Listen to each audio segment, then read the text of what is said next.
Good day everyone! It's me again, Ma'am Romela Official. Okay, so bago po tayo magsimula, i-shoutout muna natin si Nilio sa amin-amin, Melody Villoso, Alisor, Winbos, Junison, Lionel, Laimina Vlog, Master James Vlog, RMJ Junior TV, Odessa Parcon, Christine Channel, Meralyn Pares, Alexander Navarro, Madiskarting Bicolana, and Leonor.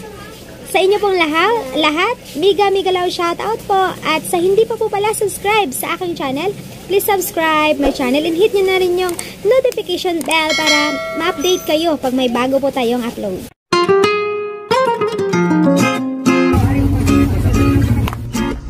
So ito guys, no, ipapakita ko sa inyo yung aming resibo. No, ito yon. Oh, ang laki ng binayaran ko. Sana. Bakit ko nga ba nasabi na babayaran ko sana? Kasi ganito yun guys. Kapag matagal ka nang kumukuha sa iyong distributor at continue ang pagkuha mo sa kanila at marami kang kinukuha sa kanila, malaki yung iyong binabayaran, binibigyan kanila ng term. So pag binigyan kanila ng term, halimbawa dapat babayaran mo to. Oh, ang laki pa naman. So dahil may term, maruling mo sa ibang produkto yung pera na dapat ibabayad mo dito sa binigay nilang produkto ngayon. O, diba? So, malaking tulong. No, parang nag-ano lang parang wala kang puhunan. Parang ibinenta mo lang yung produkto at kumuha ka lang ng kita. Or tinubuan mo lang. Ganun siya. Ganun pala, guys. Yung palang mga mayayamang negosyante, lalo silang yumayaman. Dahil, maliban sa binibigyan sila ng mahabang term, no? Alam niyo ba, meron pa. So, meron pa guys, meron pa. Tama talaga yung sabi ng iba na kung ikaw ay mayamang negosyante, lalo kang yayaman. Meron pa kasi. Pag ikaw marami kang kinukuha sa kanila at malaki-laki na yung iyong palaging in-order, may binibigay sila sa'yo na quota na magkakaroon ka ng incentives dahil sa quota na yun. Ganon.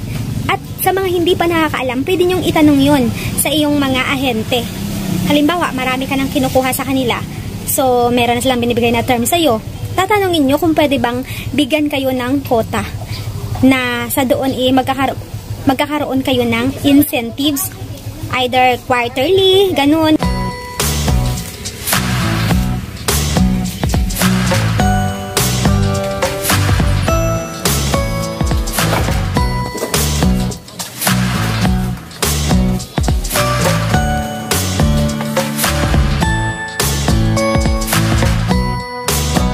Ito pa guys, last but not the least.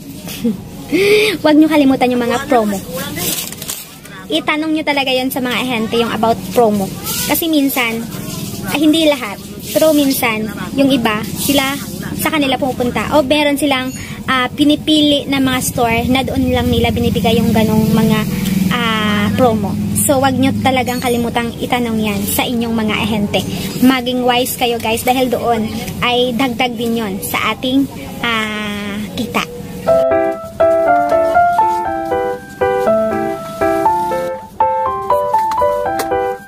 Another tips. Okay, magbibigay ako sa inyo ng example at papipiliin ko kayo. Okay, ito yung inyong pagpipilian.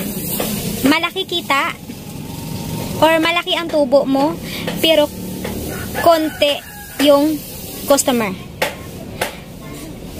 Pangalawa, maliit yung tubo mo, marami kang customer. Okay, pumili ka. Malaki yung iyong kita or tubo, pero konti lang yung bumibili. Or yung maliit lang yung iyong tubo or kita, pero marami ang bumibili. Sige, pumili kayo guys. Kasi kung ako yung papipiliin nyo, ganito. Halimbawa, magbibigay tayo ng example. Ito yon. Halimbawa, ito. Huwag natin ipakita lang yung level. Baka sabihin sponsor. Okay. Halimbawa, itong product na to. Halimbawa, tumubo ka nito ng, ang gusto mong tubo nito is 3 pesos. Halimbawa. Okay. Ako naman, ang tinubo ko lang is pesos lang. 1 pesos lang. Okay? or 2 pesos. Halimbawa, 2 pesos. Sa'yo, 3. Okay. Palagay nyo po, kanino bibili yung customer? Pag ganito. Pag yan ang presyo, mas mataas ka sa akin. O, diba? So, syempre, yung patak ng kita mo, ganito lang. Pag 3, yung tubo mo nito sa akin, 2 pesos, syempre sa akin bibili yung customer. Sa'yo, 3 eh. So, ang patak ng kita mo ganito. 3, 3. Ganon yung patak ng kita mo. Sa akin naman, 2 pesos lang. Ganito naman yung patak sa akin. 2. O, diba? So, nahabol pa rin kita. At sigurado akong mawawalan ka pa ng customer doon. Yan. Ganon sa negosyo. No?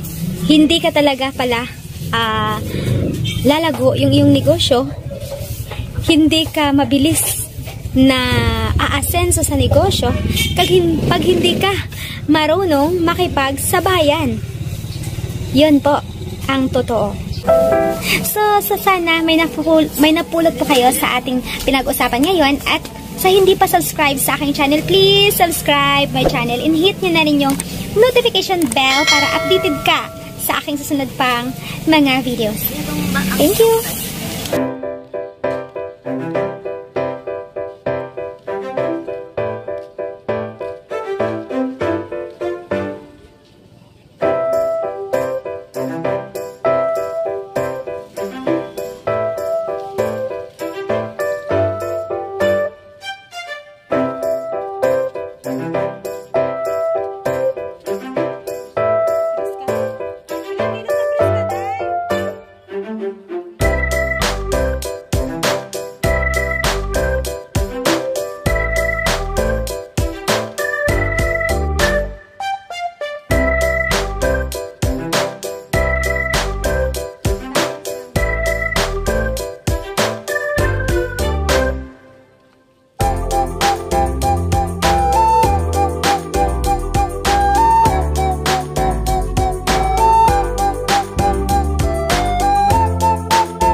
Labot na naman sa Japan.